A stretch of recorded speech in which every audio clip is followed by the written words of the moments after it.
আমার কারণে তোর জীবনটা নষ্ট হয়ে গেল। আমি চাইনি এরকম কিছু হোক, কিন্তু ওইখানে অতগুলো মানুষের সামনে বাবার মুখের ওপর আর কোনো কথা বলতে পারিনি।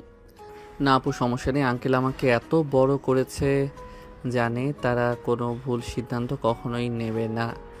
ছোট থেকেই তোর সঙ্গে অনেক খারাপ ব্যবহার করেছি। আপু বাদ দাও না, সেই সব কথা, আগের কথা কেন তুলছ? এখন বর্তমান নিয়ে চিন্তা করো, এর পরবর্তীতে কি করবে। কি আর করব, আমি চাই না আমার এই পাপিষ্ঠ দেহ আর কেউ ভোগ করুক। তোর সঙ্গে যেহেতু বিয়ে হয়ে গিয়েছে, তাহলে এটা একটা ফর্মালিটি মাত্র। তুই চাইলে তোর পছন্দ করা যে কাউকে বিয়ে করতে পারিস। আমি এতে কোনো অমত করব না। কি বলছো তুমি আপু, মাথা ঠিক আছে? আঙ্কেল আন্টি সবার সামনে কত বড় গলা করে আমার সঙ্গে তোমাকে বিয়ে দিয়েছে। তো কি করব, আমার মতো নষ্ট একটা মেয়েকে তোর জীবনসঙ্গী বানাবি? নেহার কথা শুনে স্বাধীন যেন বাকরুদ্ধ হয়ে যায়। কি বলবে তা বুঝতে পারে না। নিচের দিকে তাকিয়ে থাকে।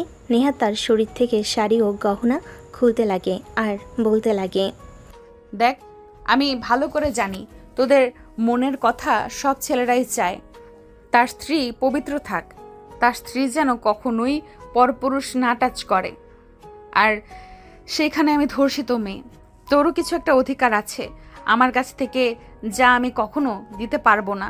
আর হ্যাঁ, এই বিষয়গুলো মা বাবা যেন জানতে না পারে। আর একটা কথা, সাফ সাফ শোন, আমি তোকে ছোট ভাইয়ের মতো মনে করি, কখনোই তোকে আমার স্বামী হিসেবে মেনে নেব না। স্বাধীন কিছু বলতে যাবে এর আগে নেহা স্বাধীনকে চুপ করিয়ে দিয়ে পুনরায় বলতে লাগে, দেখ, তোর কোনো কথাই শুনতে চাচ্ছি না। আমি আমাকে একটু একা থাকতে দে। বাবা মাকে এত করে বললাম যে থাক, দরকার নেই এসবের। মনে হয় আমি তাদের বোঝা হয়ে গিয়েছিলাম, তার কারণেই আমাকে জোর করে বিয়ে দিতে চাইছিল। সে তো সবার সামনে অপমানিত হলো। থাকবোই না আর এই বাড়িতে, চলে যাব। আপু কি বলছো, তোমার মাথা ঠিক আছে? তুমি চলে যাবে মানে? আর তুমি চলে গেলে আঙ্কেল আন্টি কি হবে বুঝতে পারছো? একবার আমি দেখেছি, তুমি যখন বাড়িতে থাকো না, তারা অনেক মন মরা হয়ে যায়। আমি অনেক চেষ্টা করি তাদের খুশি করার, কিন্তু ব্যর্থ হই। অযথার সান্ত্বনা দিতে হবে না। যদি তাই হতো তাহলে আমাকে বিয়ে দেওয়ার জন্য উঠে পড়ে লাগতো না কখনো। আপু তুমি ভুল বুঝছো। আঙ্কেল আন্টিকে প্রত্যেক মা বাবার সন্তানের প্রতি একটা দায়িত্ব থাকে। তারা তাদের সেই দায়িত্বটাই পালন করতে চেয়েছিল, কিন্তু এরকম হবে কখনো ভাবতেও পারে নাই। যা তুই এখান থেকে, আমাকে একটু একা থাকতে দে, ভালো লাগছে না কিছুই। নেহার ধমকে স্বাধীন উপরের দিকে তাকায়। দেখে নেহার শরীরে কোনো পোশাক নেই, শুধু ব্লাউজ আর সায়া। শাড়ি নেহার দিকে একবার এগিয়ে দিতে পিছুপা হয়ে বেলকনিতে চলে যায়। আর ঘুমের মধ্যে নেহাকে দেখার চেহারাটা বারবার চোখের সামনে ভেসে আসে। স্বাধীন যতই ভুলে যাওয়ার চেষ্টা করে ততই ফিরে আসে। স্বাধীন এসবই ভাবছিল, হঠাৎ নেহা এসে স্বাধীনের পাশে দাঁড়ায়। স্বাধীন তাকিয়ে দেখে আগের অবস্থাতেই আছে নেহা। আপু তুমি এখানে? কেন? আমার বাড়ি, আমার রুম, আমার ব্যালকনি, আর আমি আসতে পারবো না নাকি? আমি সেটা বলতে চাইনি। এ অবস্থাতেই এখানে এসে দাঁড়িয়েছো, কেউ দেখে ফেলতে তো সর্বনাশ হয়ে যাবে। যাও, রুমে যাও। স্বাধীনের কথা শুনে নেহা হাসতে লাগে। পাগলের মতো হাসতে হাসতে কান্না করে দেয়। স্বাধীন অবাক হয়ে নেহার দিকে তাকিয়ে থাকে। এক পর্যায়ে নেহা হাসি থামিয়ে দিয়ে বলতে লাগে স্বাধীনের দিকে তাকিয়ে, এক সময় এই দেহটা নিয়ে জানিস অনেক অহংকার দেখাতাম, কিন্তু এখন এই দেহটা অভিশপ্ত। মনে হয় যদি আত্মহত্যা মহাপাপ না হতো, কখন আত্মহত্যা করতাম। একবার গিয়েছিলাম তো, বাট বাবা মার কথা মনে পড়লেই আর পারি নাই। আমি ছাড়া তাদের আর কে আছে? স্বাধীন অপলক দৃষ্টিতে নেহার দিকে তাকিয়ে থাকে। মেয়েটার মাঝে কেমন যেন মায়া আছে, সেটা স্বাধীন ভালো করে বুঝতে পারে। তারপর স্বাধীন নেহার হাতের উপর হাত রাখতে নেয়া চমকে ওঠে। স্বাধীনের দিকে তাকাই। স্বাধীন নেহার দিকে তাকিয়ে মুচকি একটা হাসি দিয়ে বলতে লাগে, আচ্ছা, সব কিছু আগের মতো চাইলেও কি করা সম্ভব? না জানি আগে সব কিছু ফিরিয়ে দিতে পারবো না, কিন্তু নতুন করে বাঁচতে শেখাবো। পুরনো সব স্মৃতি মুছে দিয়ে নতুন করে বাঁচতে শেখাবো। জানি তা কখনোই পারবে না তো। অযথা স্বপ্ন দেখাস না। আমি এমনিতেই তোর জীবনটা নষ্ট করে ফেলেছি, আর চাই না তোর জীবন নষ্ট করতে। তুই তোর মতো আর আমি আমার মতো, কখনোই স্ত্রীর অধিকার নিয়ে যাব না তোর কাছে। কিন্তু হ্যাঁ, কখনো ডিভোর্স দিস না। আর আমার একটা রিকোয়েস্ট রাখবি, জানি না তুই আদৌ কথাটা রাখবি কি না। হ্যাঁ বলো। আমি আমার যত সম্ভব চেষ্টা করব কথাটা রাখার। আমি মা হতে চাই, আর চাই তোর সন্তানকে আগলে ধরে বাকিটা পথ চলতে। তো সন্তানের বাবার অধিকার নিয়ে কখনো যাব না তোর কাছে, খালি চাই তাকে জড়িয়ে ধরে বাকিটা পথ চলতে পারি যেন। নেহার কথা শুনে স্বাধীন কিছু না বলে নিচের দিকে তাকিয়ে থাকে। সবাই কত আনন্দ ফুর্তি করছে, কিন্তু তার মনে কোনো আনন্দ নেই।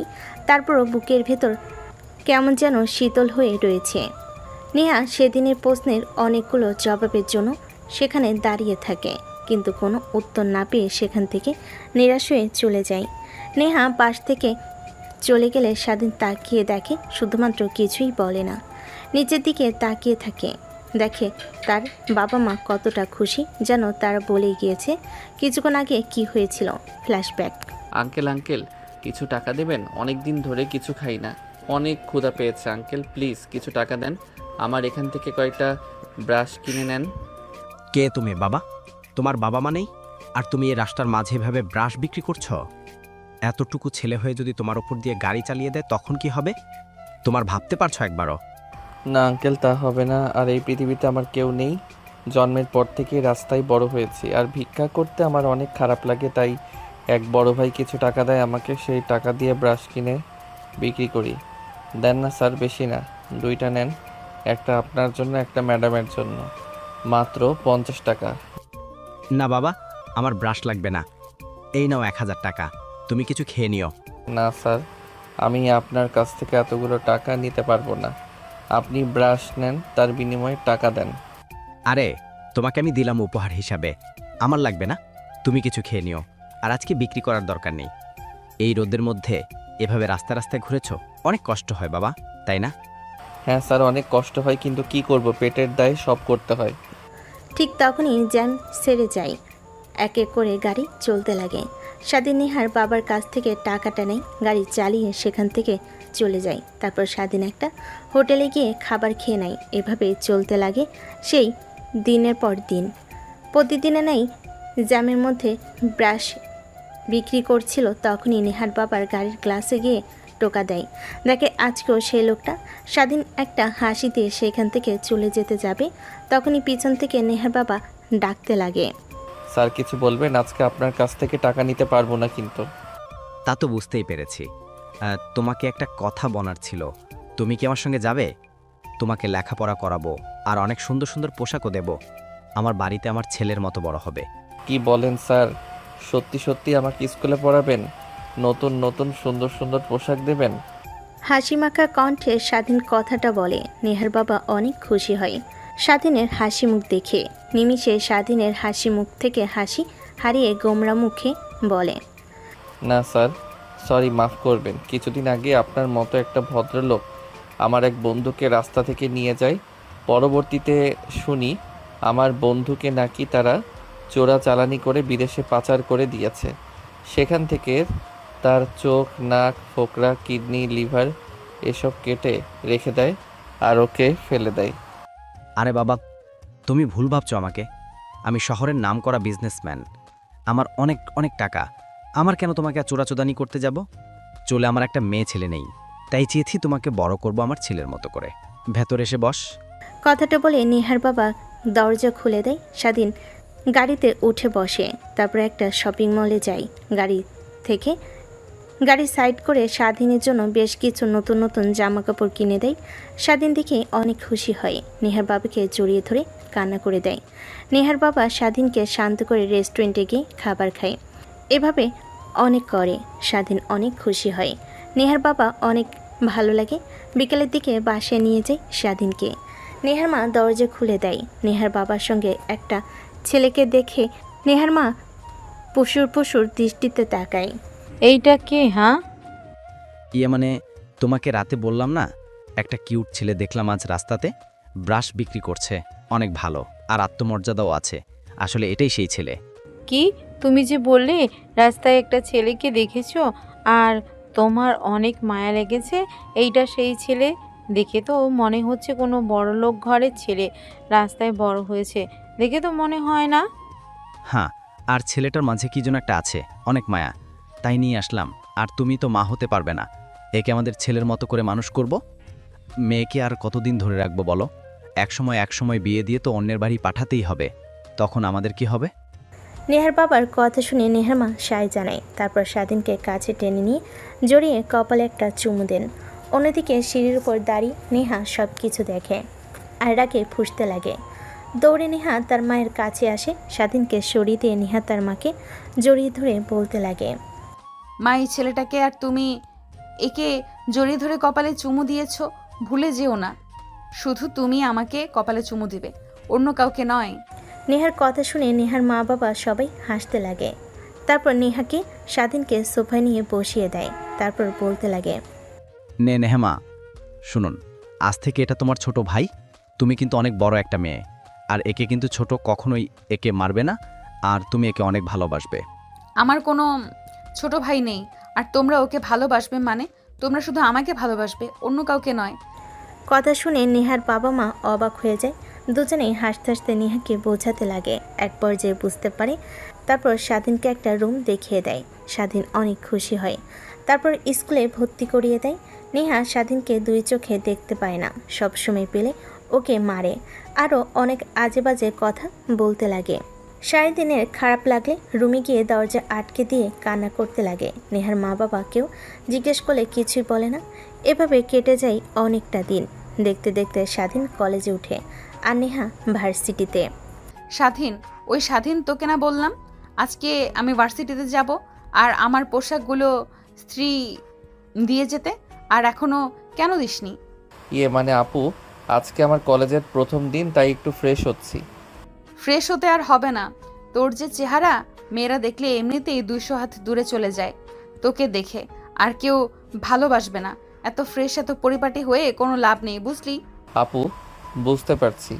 এখন এত কথা বলে আর কোনো লাভ নেই, যা তাড়াতাড়ি আমার জামাগুলো ইস্ত্রি করে দে।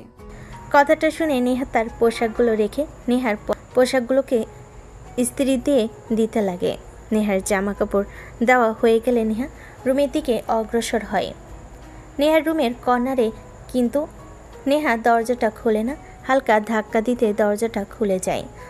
দরজা দিয়ে নেহার রুমে প্রবেশ করে। ঠিক তখনই নেহা ওয়াশরুম থেকে বের হয়, শরীরে একটা টাওয়াল পেঁচিয়ে, যা শরীরের অর্ধেক অংশ দেখা যায়।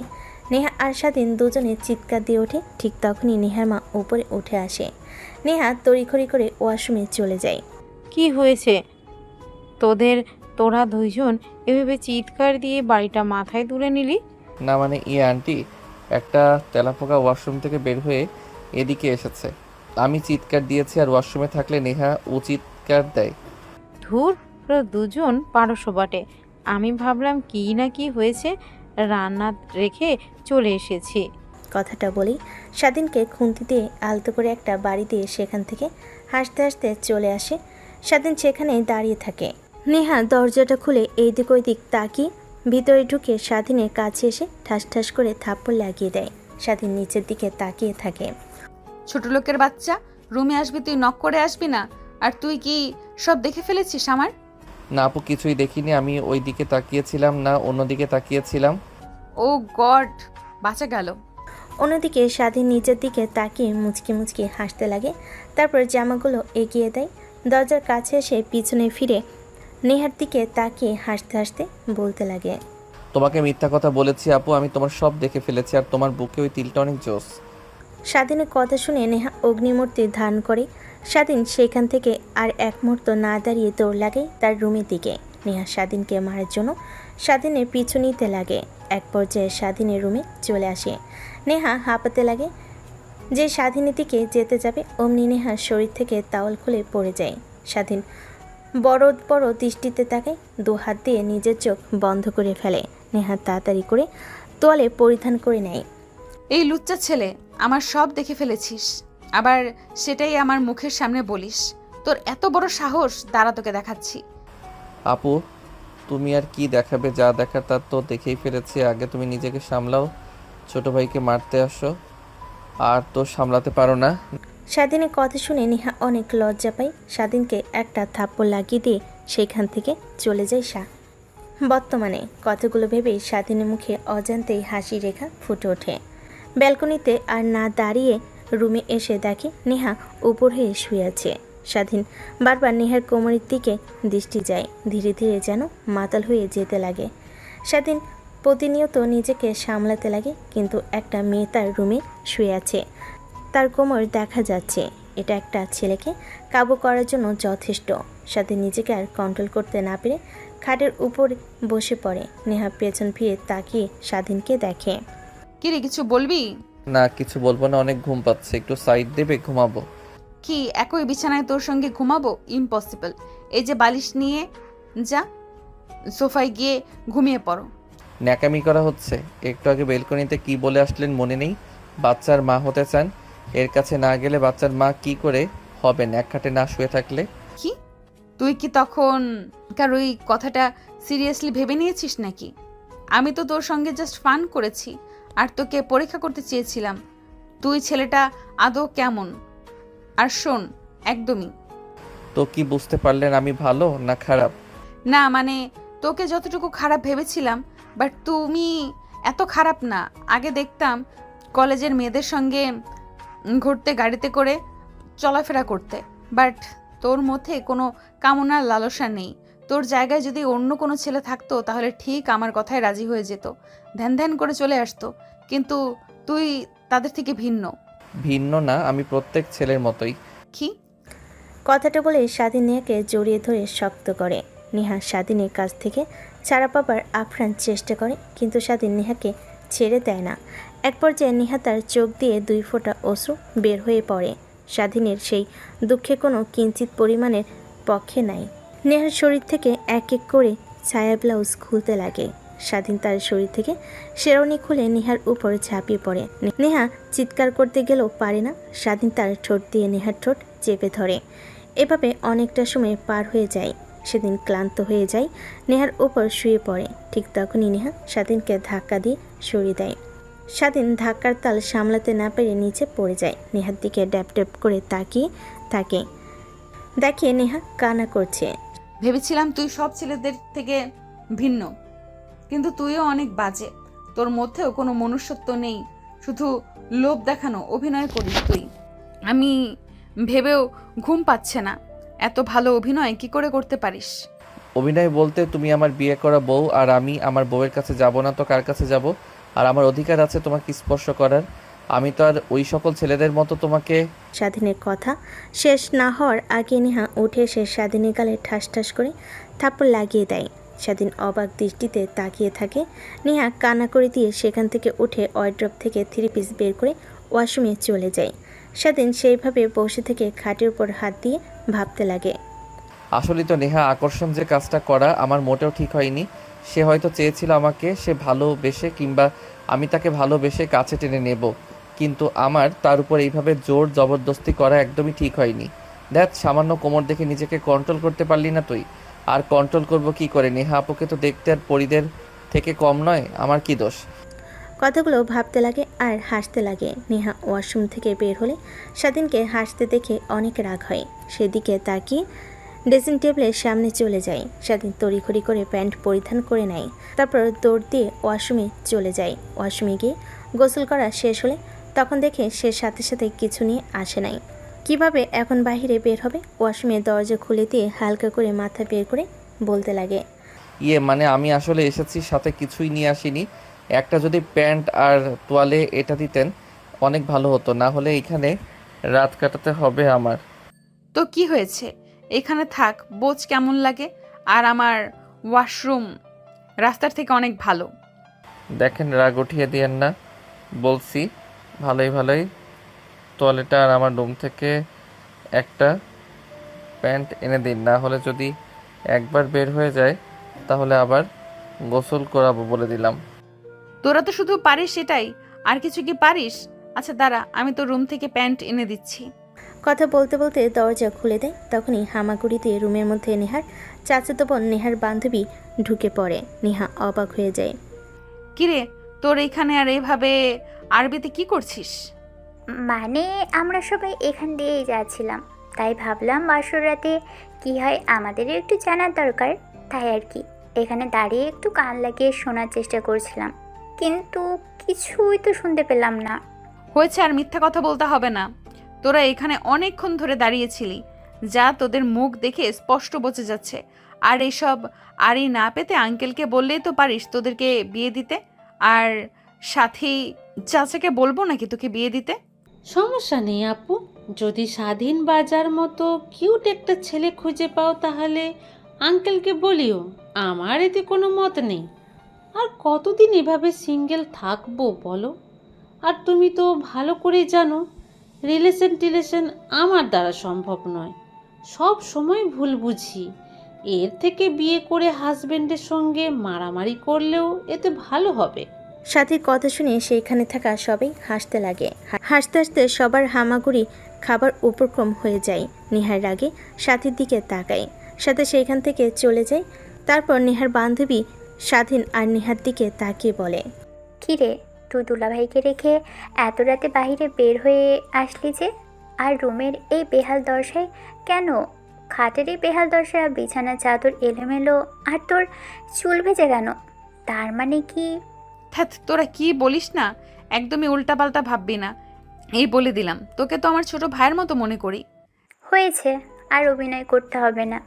স্বাধীন যে হট, আর দেখেছি তো, একবার লুকিয়ে সিক্স প্যাক আছে, একবার গেঞ্জি পরে এসেছিল ফিটিং। তুই কেন ওখানে? যে তোর মেয়ে থাকলে যে কোনো কেউই পাগল হয়ে যেত। আচ্ছা বাদ দে, এনজয় কর, আমরা এখন আসি। চল চল সবাই চল, নেহা এখন এনজয় করবে। আমাদের এখান থেকে ওদের ডিস্টার্ব দিতে কোনো লাভ হবে না। কথাটা বলে নেহার বান্ধবীরা সেখান থেকে চলে যায়। নেহার অনেক রাগ হতে লাগে, কিন্তু তারপরও কেন জানি অনেক ভালো লাগে। রুমের সামনে আর না দাঁড়িয়ে স্বাধীনের রুমে চলে যায়। স্বাধীনের ওয়াশরুম থেকে প্যান্ট, টি শার্ট আর গামছা নিয়ে আসে।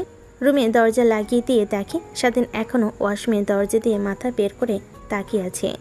নেহা স্বাধীনের কাছে গিয়ে হাতে গামছা, প্যান্ট, টি শার্ট দিয়ে আসতে যাবে, অমনি ফ্লোরে পানি থাকায় পিচ্ছিল হয়ে যায়। পা পিছলে পড়ে যেতে যাবে, অমনি স্বাধীন বের হয়ে নেহাকে ধরে ফেলে। ঠিক আছে না, আপনি কিছুতে হয়নি, আঘাত লাগেনি তো? স্যার বলছি স্যার, এইভাবে এই খালি শরীর নিয়ে বাহিরে আসছিস তো শরম করছে না? এখন যদি কেউ রুমে চলে আসে তখন কি হবে? দেখ, তুমিও না রুমে কি আসতে যাবে? সবাই জানে রুমে ইউক্রেন আর রাশিয়ার যুদ্ধ হচ্ছে, তাই সবাই বিপদসীমার বাহিরে আছে। ইউক্রেন আর রাশিয়ার যুদ্ধ, তাই না? তারা তোকে দেখাচ্ছি যুদ্ধ কি হয়, কত প্রকার আর কিভাবে হয়। কথাটা বলে নেহা দৌড়ে ঝাড়ু হাতে নেয়। স্বাধীন দৌড়ে ওয়াশরুমে চলে যায়, দরজা লাগিয়ে দেয়। নেহা বাইরে থেকে বক বক করতে লাগে। স্বাধীন ওয়াশরুমে গিয়ে প্যান্ট, টি শার্ট পরিধান করে গামছা মাথায় দিয়ে চুল মুছতে লাগে। অনেকটা সময় পর বাইরে মাথা বের করে দেখে নেহা রুমে নেই। স্বাধীন স্বস্তির নিঃশ্বাস ফেলে বাইরে বের হয়ে রুমে দরজাটা লাগিয়ে পিছন ফিরতে দেখে নেহা দাঁড়িয়ে আছে, হাতে ঝাড়ু। স্বাধীন কী করবে বুঝতে পারে না, দৌড়াতে লাগে। নেহা স্বাধীনের পিছু পিছু দৌড়াতে লাগে আর ঝাড়ু দিয়ে মারতে লাগে। এভাবে অনেকটা সময় পার হয়ে যায়। নেহা আর স্বাধীন দুজনেই দৌড়াদৌড়ি করে ক্লান্ত হয়ে যায়। দুজনেই খাটের উপর শুয়ে পড়ে। দুজন দুজনের ঘন ঘন নিঃশ্বাসের স্পষ্ট শব্দ শুনতে পায়। রুমের মধ্যে চিনচিন নীরবতা বিরাজ করে। এভাবে কখন যে ঘুমিয়ে যায় বুঝতে পারে না। সকালবেলা স্বাধীনের ঘুম ভেঙে যায়। দেখে আশপাশ থেকে আজানের ধ্বনি ভেসে আসছে। স্বাধীন উঠে পড়ে ওয়াশরুমে যায়, ফ্রেশ হয়ে আসে। দেখে নেহা উঠে চোখ কসলাচ্ছে আর হাম দিচ্ছে। কিরে, এত তাড়াতাড়ি সকাল হয়ে গেল? সবে তো মাত্র ঘুমোলাম, অনেক ঘুম পাচ্ছে। লাইট অফ করে দে তো। লাইট অফ করবো মানে? যান, এখন ওয়াশরুমে ফ্রেশ হয়ে আসেন, নামাজ পড়বো, ফজরের আজান দিয়েছে। হ্যাঁ, যা পরে নিব, এখন ঘুমাতে দে। রাতে ঠিকমতো ঘুমাতে পারি নাই কিন্তু। সেই কথা বললে আর হবে না, বলেছি নামাজ পড়তে হবে মানে নামাজ পড়তে হবে। এই পর্যন্ত, যে পর্যন্ত নামাজ না পড়বেন সে পর্যন্ত আমি লাইট অফ করবো না। অন্যদিকে নেহার মা আর বাবা দুজনে নেহাদের রুমের পাশ দিয়ে যাচ্ছিল। হঠাৎ এত সকালে লাইট অন থাকায় বুঝতে পারে না দরজায় কান লাগাতেই স্বাধীন নেহার কথাবার্তা শুনতে পায়। আর মা বাবা হাসতে হাসতে তাদের উপরে চলে যায়। তারপর নেহার বাবা সোফায় বসে বলতে লাগে, জানো নেহার মা, আমি হয়তোবা মেয়েটার জীবনসঙ্গী হিসেবে স্বাধীনকে বেছে নিয়ে কাজটা ঠিক করেছি। কারণ একমাত্র তোমার মেয়েকে কন্ট্রোল করতে পারবে স্বাধীন, তাছাড়া অন্য কেউ একদমই পারবে না। কিন্তু নেহা ওই বিষয়ের পর থেকে অনেকটা চেঞ্জ হয়ে গিয়েছে, আগের মতো আর অহংকার করে না। কিন্তু দেখেছো, জানি না স্বাধীনকে আগেও মেনে নিতে পারবে কিনা। আমাদের উচিত ছিল নেহার মত জানার। কি করতাম হ্যাঁ? সবার সামনে অপমানিত হতে হতো। যদি তখন জোরে সোরে না বলতাম, আমার মান সম্মান কোথায় যেত একবারও ভেবে দেখেছো? ফ্ল্যাশব্যাক। পুরো বাড়িটা লাইটিং দিয়ে আচ্ছাদিত, চারপাশটার আনন্দে পরিপূর্ণ, সবাই হাসি খুশি। তার মাঝে একজনের মুখে বিন্দুমাত্র হাসি, তার মাঝে একজনের মুখে বিন্দুমাত্র খুশি আসেনি। অনেকগুলো প্রাইভেট কার বাড়ির মধ্যে প্রবেশ করে, সবাই খুশি হয়ে সেদিকে এগিয়ে যায়। বরকে বরণ করে স্টেজে বসিয়ে দেয়। এক এক করে খাবার পর্ব শেষ হয়ে যায়।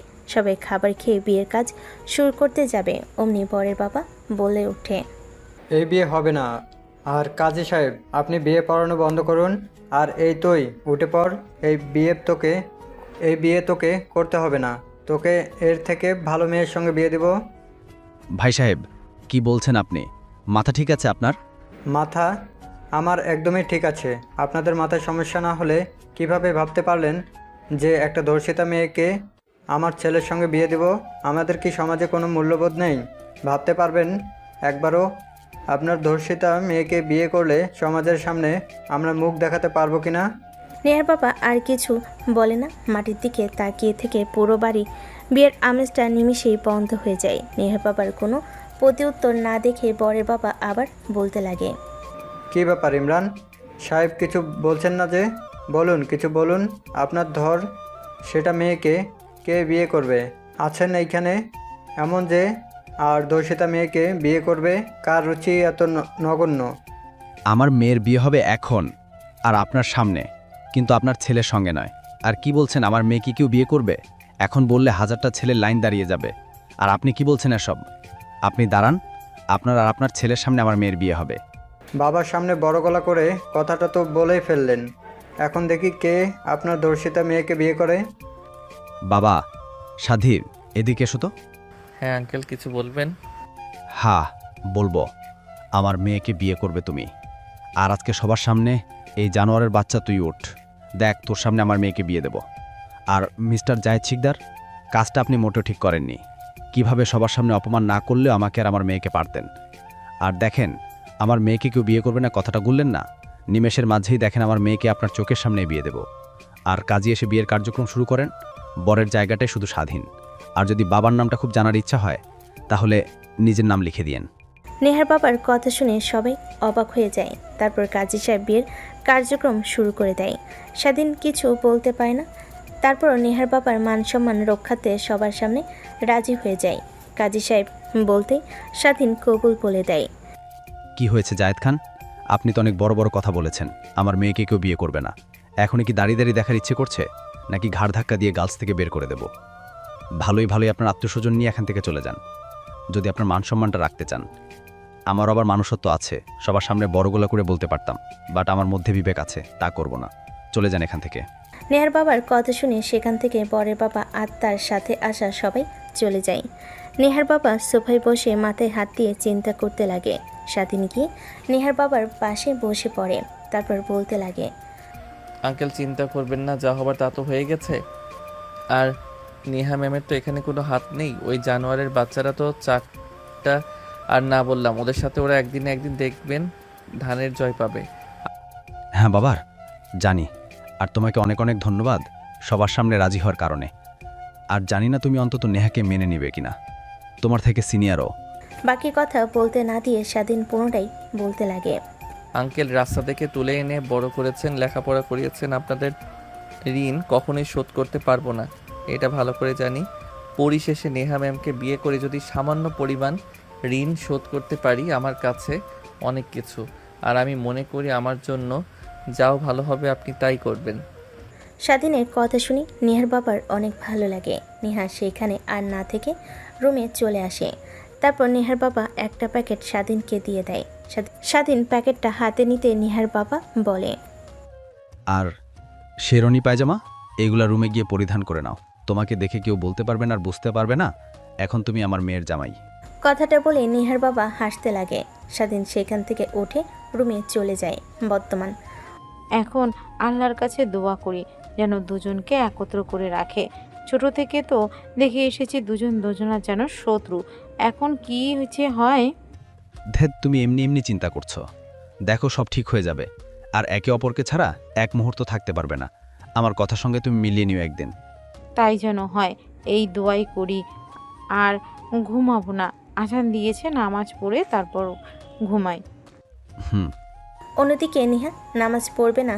স্বাধীন হাত ধরে নেহাকে খাট থেকে কোলে তুলে নিয়ে ওয়াশরুমে এসে দাঁড় করিয়ে দেয়। নেহার মুখে পানি মারতেই নেহার ঘুম দূর হয়ে যায়। নেহা উঠে স্বাধীনের দিকে রাগী দৃষ্টিতে তাকিয়ে থাকায় স্বাধীন মুচকি একটা হাসি দিয়ে অজু করতে বলে নেহা অজু করে নেয়। তারপরে ওয়ার্ড্রোব থেকে জায়নামাজ বের করে বিছিয়ে দেয়। নেহাকে দাঁড় করিয়ে স্বাধীন সামনে দাঁড়িয়ে পড়ে, নামাজ পরিধান করে নেয়। নামাজ পড়া শেষ হলে স্বাধীন পিছন ফিরে তাকিয়ে দেখে নেহা তার দিকে ড্যাপ ড্যাপ করে তাকিয়ে আছে। কি হয়েছে, এভাবে তাকিয়ে আছো কেন? নামাজ পড়া হয়েছে? না কিছু না, আর নামাজ শেষ। ভালো, চলো বেলকনিতে গিয়ে দাঁড়াই। কি না, একদমই না। আমার একটুও ভালো লাগছে না।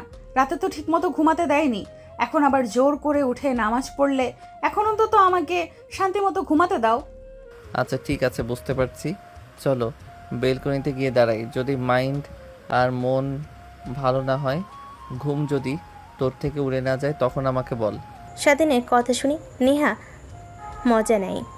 স্বাধীনের কথা শুনে নেহা জায়নামাজ থেকে উঠতে চায় না। স্বাধীন জোর করে নেহাকে কোলে তুলে নিয়ে এসে বেলকনিতে দাঁড় করায়। সকালের ঠান্ডা বাতাস নেহার শরীরে পড়তেই কেঁপে ওঠে। কেন জানি পরিবেশটা অনেক ভালো লাগে নেহার, কিন্তু স্বাধীনকে বুঝতে না দিয়ে রাগী দৃষ্টিতে তাকায়। কি হয়েছে এখন আবার এভাবে তাকিয়ে আছেন কেন? তাকিয়ে আছে কেন বুঝতে পারছিস না? যেভাবে ব্যালকনিতে নিয়ে এসেছিস একইভাবে খাটে রেখে আয় না, না হলে তোর কিন্তু খবর আছে। রেখে আসবো, কিছুক্ষণ দাঁড়িয়ে সকালের পরিবেশটা উপভোগ করেন। এই সময় তো আমার অনেক ভালো লাগে, নামাজ পড়ে বেলকনিতে দাঁড়িয়ে আশেপাশে সেটা দেখতে অনেক ভালো লাগে। দেখেন না ওই ছেলে বাচ্চাগুলো টুপি মাথায় দিয়ে হাতে কায়দা নিয়ে কোথায় যাচ্ছে, বলতে পারবেন? না বলতে পারবো না, বাট আমার মনে হচ্ছে আমিও ঠিক এইভাবেই ছোটবেলায় কোথায় জানি যেতাম। ও আচ্ছা, তার মানে আপনি কোরআন শরীফও পড়তে জানেন? কখনো পড়তে দেখিনি তো। পার্টি একটু একটু। আচ্ছা ওয়েট, তুই কি করে জানলি আমি কোরআন শরীফ পড়তে জানি? আমি তো মাঝে মাঝে রাতের বেলা মন চাইলে পড়তাম, নিশি রাতে কেউ যখন ঘুমিয়ে থাকতো সবাই। নেহার কথা শুনে স্বাধীন মুচকি একটা হাসি দেয়। এই পরিবেশটার সাথে স্বাধীনের হাসি যেন নেহাকে আরও পাগল করে দিতে লাগে, কিন্তু স্বাধীনকে বুঝতে দেয় না। সেইভাবে অনেকটা সময় পার হয়ে যায়। নেহার অনেক ভালো লাগে। হঠাৎ করে স্বাধীন নেহাকে কোলে তুলে নেয়। সোমের আপসিকতায় নেহা চমকে স্বাধীনের গলা জড়িয়ে ধরে রাগী দৃষ্টিতে তাকায়। স্বাধীন নেহাকে রুমে নিয়ে এসে খাটের উপর শুয়ে দিয়ে এসে শুয়ে পড়ে। নেহা উঠতে যাবে, অমনি স্বাধীন নেহাকে শক্ত করে জড়িয়ে ধরে শরীরের উপর গা দিয়ে ঘুমিয়ে পড়ে। নেহা কিছু বলতে গেলে কিস করে দেয়। নেহা কিছু বলতে পারে না, এক পর্যায়ে চুপ করে ঘুমানোর চেষ্টা করে। একটু পর তারা দুজনেই ঘুমিয়ে যায়।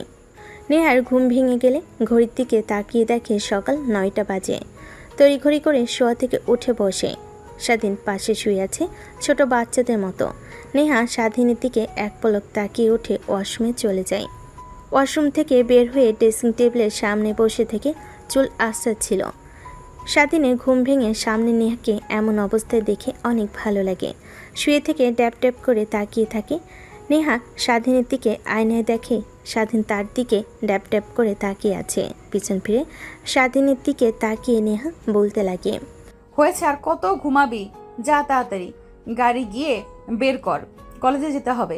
এই বিয়ে বিয়ে করে অনেক দিন হলো কলেজে যাওয়া হয়নি, অনেকগুলো চ্যাপ্টার পিছে পড়ে গেলাম। আচ্ছা ঠিক আছে, আমি এখনই রেডি হয়ে আসছি।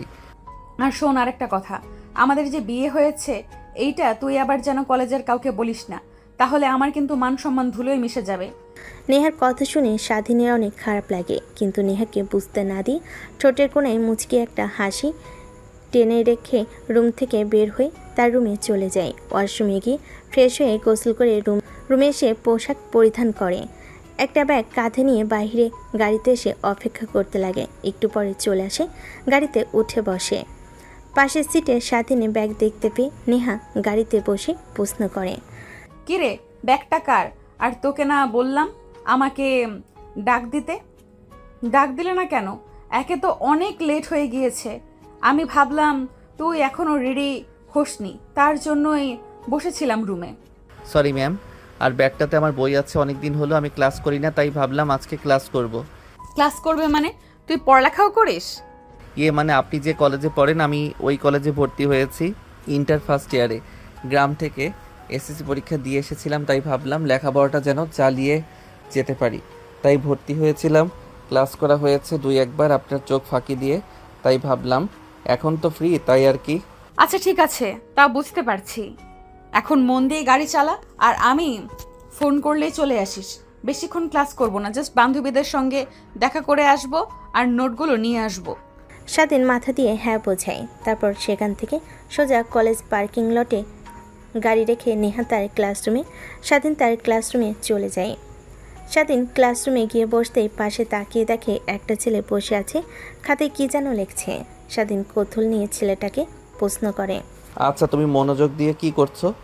আর বলিও না ভাই, কালকে স্যার একটা ম্যাথ করতে দিয়েছেন, ক্লাসের কেউ পারেনি, আমিও পারি নাই, তাই ম্যাথটা তুলে নিয়ে গিয়েছিলাম। রাতভর চেষ্টা করেছি, তাও পারি নাই। এখন চেষ্টা করছি, দেখি পারি কি না।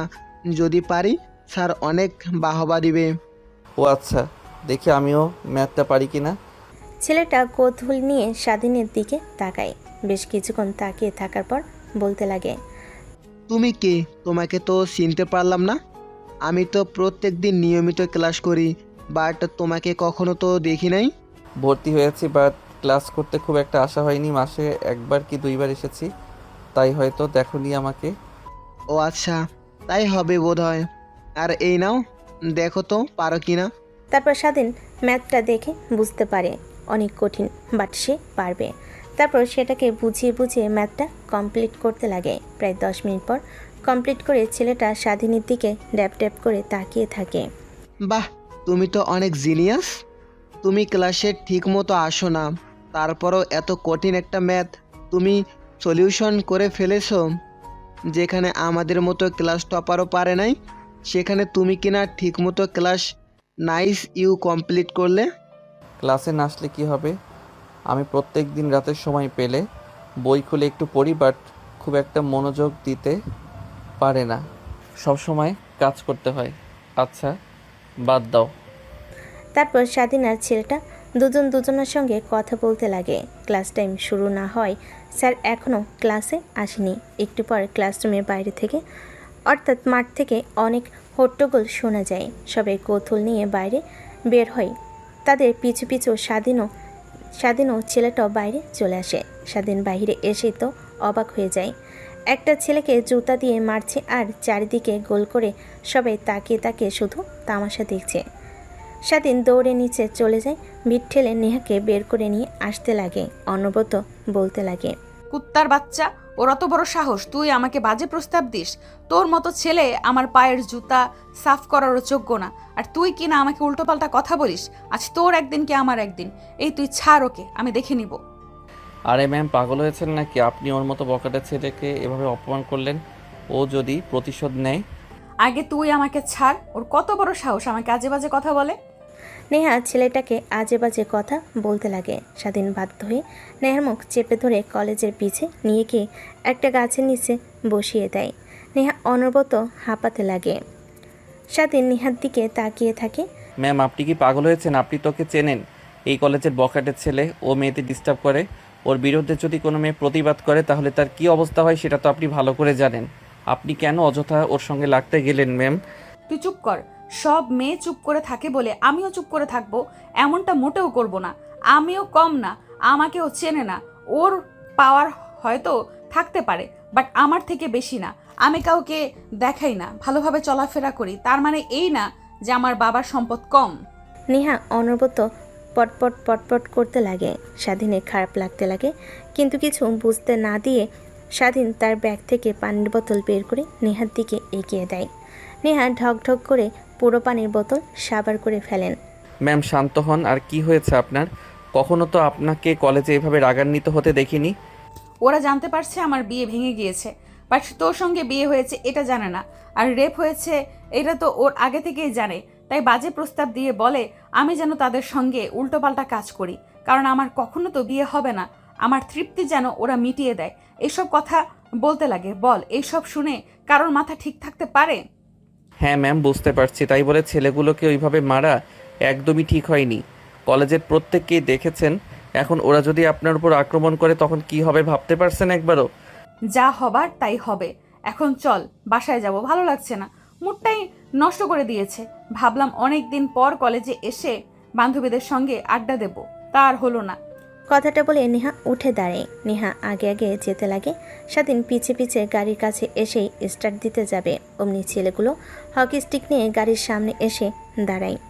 নেহা ভয় পেয়ে গুটিসুটি মেরে গাড়ির মধ্যে বসে থাকে। ম্যাম, এখন কি করব? ওরা তো এখন গাড়ির ভাঙচুর করবে আর সামনে দাঁড়িয়ে আছে। ওদের উপর দিয়ে তো আর গাড়ি চালিয়েও যেতে পারবো না। ফুল স্পিডে ওদের উপর দিয়ে গাড়ি চালা, দেখবি ওরা এমনিতেই সরে যাবে। নেহার কথা বলা শুনে স্বাধীন গাড়ি স্টার্ট করে অমনি ছেলেগুলো গাড়ির উপর এসে চড়ে বসে। স্বাধীন কী করবে বুঝতে না পেরে এক প্রকার অবাক হয়ে যায়। গাড়ি বন্ধ করে বের হতে যাবে, অমনি নেহা স্বাধীনের হাত ধরে চেপে ধরে। কই যাচ্ছিস? বাইরে বের হোস না কেন? ওরা তো তোকে মারধর করবে। গাড়ির ভেতরে থাক, গ্লাস তো বুলেট প্রুফ, ওরা ভাঙতে পারবে না। আমি পুলিশকে কল করছি এক্ষুনি। নেহার কথা শুনে স্বাধীন নেহার হাত তার হাতের উপর থেকে সরিয়ে দেয়। নেহার কথার প্রতি উত্তরে মুচকি একটা হাসি দিয়ে গাড়ি থেকে নামে। ছেলেগুলো দৌড়ে চারিদিকে হকি স্টিক নিয়ে মারতে আসে। স্বাধীন ছেলেগুলোর প্রত্যেকটা হকি স্টিকের বাড়ি প্রতিহত করতে লাগে। এক প্রকার একটা ছেলেকে নাকে ঘুষি দিতে ছেলেটা দূরে গিয়ে পড়ে যায়। এক এক করে প্রত্যেককেই একই ধরনের মারতে লাগে। কলেজে সবাই উপস্থিত হয়ে যায়। সবাই তাকিয়ে তাকিয়ে শুধু মুভি দেখার দৃশ্য দেখতে থাকে। কলেজের সবাই উপস্থিত হয়ে যায়। সবাই তাকিয়ে তাকিয়ে শুধু মুভি দেখার দৃশ্য দেখছে, কেউ কিছু বলছে না। এক পর্যায়ে সবাই মাটিতে লুটি হামাগুড়ি খেতে লাগে। স্বাধীন ওইখানে আর না দেরি গাড়িতে উঠে স্টার্ট দিয়ে বাড়ির দিকে যেতে লাগে। নেহা অবাক দৃষ্টিতে স্বাধীনের দিকে এক ধ্যানে তাকিয়ে থাকে। তুই আসলেই কি আর ওই ছেলেগুলোকে একা এইভাবে মারলি নাকি? অন্য কেউ ছিল নাকি? চোখের ভুল, আমি ভুল দেখলাম। দ্যাট ম্যাম, আপনিও না শুধু শুধু মস্করা করছেন। তুই এতগুলো ছেলের সঙ্গে কিভাবে একাই ফাইট করলি? আমার মাথাতে কিছুই ঢুকছে না। যেখানে কিনা পুরো কলেজের সবাই ওদের বিরুদ্ধে দাঁড়াতে ভয় করে, আর সেখানে তুই একাই ওদের মারতে মেরে উপকাত করে মাটিতে ফেলে দিয়েছিস। ম্যাম, আমি গ্রামের ছেলে, গ্রামের টুকটাক ফাইটিং শিখেছিলাম। বন্ধুরা মিলে একটা গ্যাং তৈরি করেছিলাম। আমাদের গ্রামে অনেক চুরি হতো, ডাকাতি হতো। তার প্রতিরোধ করার জন্য এক পর্যায়ে সবাই ভয় পেয়ে আমাদের গ্রামে আর ডাকাতি চুরি করতে আসে নাই। সেই অভিজ্ঞতা এখন রয়ে গিয়েছে। আচ্ছা, বুঝতে পারছি। নেহার সঙ্গে কথা বলতে বলতে গাড়ি এসে বাড়ির সামনে দাঁড় করে। নেহা নেমে পড়ে। স্বাধীন পার্কিং লটে গাড়ি রেখে বাসার মধ্যে ঢুকতে যাবে, অমনি সাই করে তিনটা গাড়ি বাসার ভিতর প্রবেশ করে। দেখে মাঝখানে গাড়ি থেকে নেহার বাবা দৌড়ে বের হচ্ছে। স্বাধীনকে দেখতে পেয়ে নেহার বাবা দৌড়ে এসে জড়িয়ে ধরে বলতে লাগে, বাবা, তোমাকে অনেক অনেক ধন্যবাদ আমার মেয়েকে বাঁচানোর জন্যে। তুমি কলেজে কি করেছো, নেহা কি করেছে সব আমার কানে এসেছে। আমি আগে থেকেই বলেছিলাম তোর বডিগার্ড লাগবে, বডিগার্ড রাখবা। ও আমার কথা একদমই শোনে না। ও বারবার বলে যে আমি সাধারণ মানুষের মতো চলাফেরা করি। আর যদি তুমি না থাকতে তাহলে ওর কী হতো বাবা, বুঝতে পারছো? আঙ্কেল, আমি তো আছি নাকি? আর আমার সামনে দিয়ে আমার স্ত্রীকে কেউ গায়ে হাত দিবে, আমি এটা তাকিয়ে তাকিয়ে দেখব। ওদের জ্যান্ত মাটিতে পুঁতে রাখবো। স্বাধীনের কথায় নেহার বাবা স্পষ্ট ভয়ঙ্কর কিছু বুঝতে পারে। নেহার বাবা মুচকি একটা হাসি দিয়ে বাসার ভেতর ঢুকে যায়। স্বাধীন রুমের দিকে চলে যায়, দেখে রুমে কিছুই নেই। পাশ দিয়ে একটা মেয়ে যেতে নিলে স্বাধীন দাঁড় করিয়ে বলে, আচ্ছা খালা, আমার রুমে তো কিছুই নেই, জামা কাপড়, খাট, পালঙ্ক। এখন আমি কোথায়? ও বাবা, তুমি এসেছো? মেম সাহেব বলল যে তোমার রুম থেকে সব কিছু সরিয়ে ফেলতে আর জামা কাপড় যা যা প্রয়োজনীয়তা আছে নেহার রুমে নিয়ে গিয়ে রাখতে। তাই সবাই সেই রুমে নিয়ে গেছে। এখন থেকে তো নেহার রুমই তোমার রুম, তাই না? ও আচ্ছা। তারপর স্বাধীন সোজা নেহার রুমের সামনে চলে যায়। দরজায় নক করতেই কোনো সারা শব্দ পায় না। হালকা করে খুলে যায়। স্বাধীন ভিতরে প্রবেশ করে দেখে নেহা ওয়াশরুমে গোসল করছে। তাই সবাই বসে ফোন বের করে দেখছিল। ফোন চাপছিল। এমন সময় ফেসবুকে একটা নোটিফিকেশন আসে। নোটিফিকেশনটা অন করতে দেখে একটা ফ্রেন্ড রিকোয়েস্ট। স্বাধীন সেই দিকে কোনো পাত্তা না দিয়ে ফোন দেখতে লাগে। এক পর্যায়ে নেহা বাইরে বের হয়।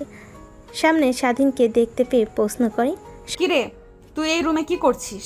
ম্যাম, আপনি হয়তোবা ভুলে গিয়েছেন আমাদের বিয়ে হয়েছে আগামীকাল। আন্টি আর আমার সব জামা কাপড় প্রয়োজনীয় জিনিস আপনার রুমে সেট করেছে, তাই এই রুমে আজ থেকে আমারও রুম। কি মা বাবা আর কি কিছু করবে আমার সাথে আল্লাহই জানে। কেন যে বিয়েতে রাজি হলাম, কেন সবার সামনে বাবার মুখের ওপর বললাম না, তাহলে তো আর আজ এই দিন দেখতে হতো না। একটা ফকিন্নির বাচ্চার সঙ্গে রাত কাটাতে হবে একই রুমে, জানলে গায়ের মধ্যে কাঁটা দিয়ে উঠছে। স্বাধীন কথাগুলো শুনে বুকের বাঁ পাশে ব্যথা হতে লাগে, কিন্তু কিছুই বলে না। ফোন দেখতে লাগে। নেহা তারপর পোশাক পরিবর্তন করে খাটের উপর গিয়ে শুয়ে পড়ে। স্বাধীন উঠে আলমারি খুলে দেখে এক এক করে পোশাক রাখা। স্বাধীন পোশাক আর তোয়ালে নিয়ে ওয়াশরুমে চলে যায়। নেহা মুচকি একটা হাসি দেয় আর আনমনি ভাবতে লাগে, দেখি কতদিন এই অবহেলা সহ্য করতে পারো, আর কতদিন আমাকে তোমার কাছে না নিয়ে দূরে দূরে রাখো।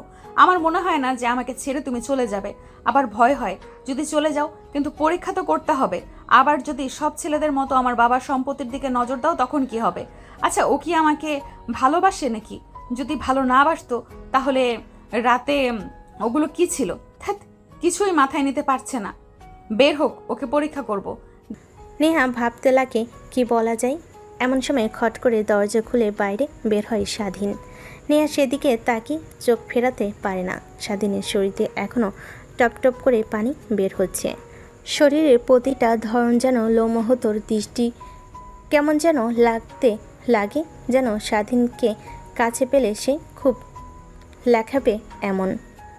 স্বাধীন আয়নার দিকে তাকিয়ে দেখে নেহা তার দিকে ট্যাপ ট্যাপ করে তাকিয়ে আছে। স্বাধীন সেদিকে কোনো ভ্রুক্ষেপ না দেখে পোশাক পরিধান করে নেয়। স্বাধীন রুম থেকে বের হতে যাবে, অমনি পিছন থেকে নেহা বলতে লাগে, দেখ, তুই আর আমি ভালো করে জানি যে আমাদের সম্পর্কটা কখনোই মিলন হবার নয়। তো অযথা এই সম্পর্কটা টিকে রাখার কি দরকার বল? ঠিক বুঝতে পারলাম না ম্যাম, কি বুঝতে চাচ্ছেন আপনি?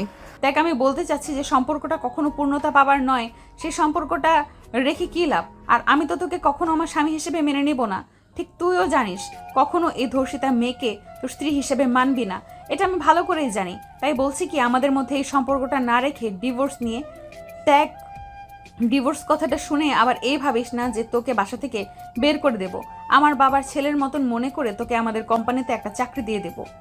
আপনারা যা ইচ্ছে তাই করবেন, বাট আমি আপনাকে ডিভোর্স দিতে পারবো না।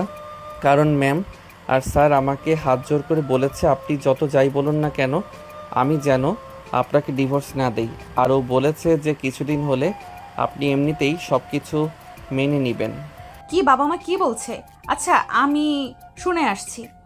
কথাটা বলে নেহা পড়তে যাবে, দরজা দিয়ে বের হতে নেবে, অমনি স্বাধীন নেহার হাত চেপে ধরে টান দিয়ে নেহাকে তার কাছে নিয়ে আসে। পিছু পিছু দরজা লক করে দেয়। নেহা অবাক হয়ে স্বাধীনের দিকে প্রশ্নসূচক দৃষ্টিতে তাকায়। এসব কি হচ্ছে স্যার? আমাকে স্যার বলছিস? আমাকে স্যার বলিস না হলে আমি কিন্তু চিৎকার দেব। চিৎকার দিয়ে কোনো লাভ নেই, সবাই ভাববে যে আমরা উল্টাপাল্টাগুলো কাজ করছি। আর দেখি দেন তো চিৎকার। নেহা চিৎকার দিতে যাবে, নেহার ঠোঁটের সঙ্গে ঠোঁট লাগিয়ে চুষতে লাগে। প্রায় 5 মিনিট পার হয়ে যায়। নেহাকে খাটের কাছে নিয়ে গিয়ে ফেলে দেয়। নেহা খাটের উপর পড়ে যায়। স্বাধীন তার শরীর থেকে টি শার্ট খুলে ফেলে। নেহা সেই দিকে তাকিয়ে থাকে। মোটেও ভালো হবে না বলছি। আমার উপর জোর করা এর শাস্তির তোকে কিন্তু হারে হারে টের পাবো আমি। যা করার তা করবো, এখন অন্তত বাসর রাতটা করি। কথাটা বলে স্বাধীন নেহার উপর ঝাঁপিয়ে পড়ে। স্বাধীনের প্রত্যেকটা স্পর্শে নেহাই কেঁপে কেঁপে উঠতে লাগে। তার চোখ দিয়ে 2 ফোঁটা অশ্রু বের হতে লাগে, আর ঠোঁটের কোণে এক চিমটি হাসি রেখা ফুটে ওঠে।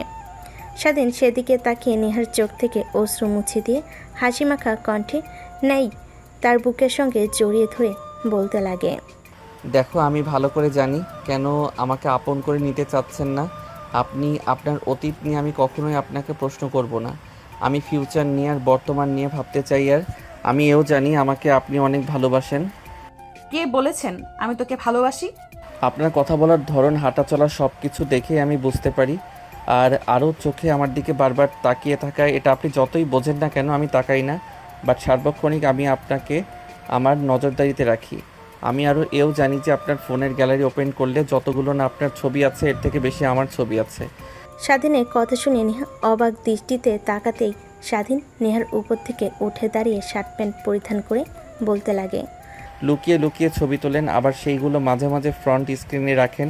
কল আসলে সব দেখতে পাই, এক এক দিনে এক একটা পিক দেখতে পাই। এ ধারায় ধারণা পেয়ে গিয়েছি যে আমি ধ্যাত, ধরাই পড়ে গেলাম। ভেবেছিলাম যে আমি তোকে আমার ভালোবাসার কথা প্রকাশ করব না, দেখবো কতদিন এভাবে আমাকে আগলে রাখতে পারিস। কিন্তু সত্য জেনেই গেলি। ও সরি, তুই করে বলে ফেলেছি। এখন থেকে নো তুমি, নো আপনি, শুধুমাত্র তুমি বলে ডাকবো। কথাটা বলে স্বাধীন নেহাকে তার কোলে তুলে নেয়। নেহা লজ্জা পেয়ে যায়, স্বাধীনের বুকে মুখ লুকায়। স্বাধীন নেহাকে কোলে তুলে ওয়াশরুমে গিয়ে দুজনেই ঝর্ণা নিচে ভিজতে লাগে। ভিজতে ভিজতে গোসল করতে লাগে। আর আমাদের সামনে এগিয়ে কোনো লাভ নেই, ওরা যা করার করুক। যদি আর জানতে ইচ্ছে করে তাহলে বিয়ে করে নিন, সব জানতে পারবেন। সব থেকে ভালো একটা বুদ্ধি। আল্লাহ হাফেজ।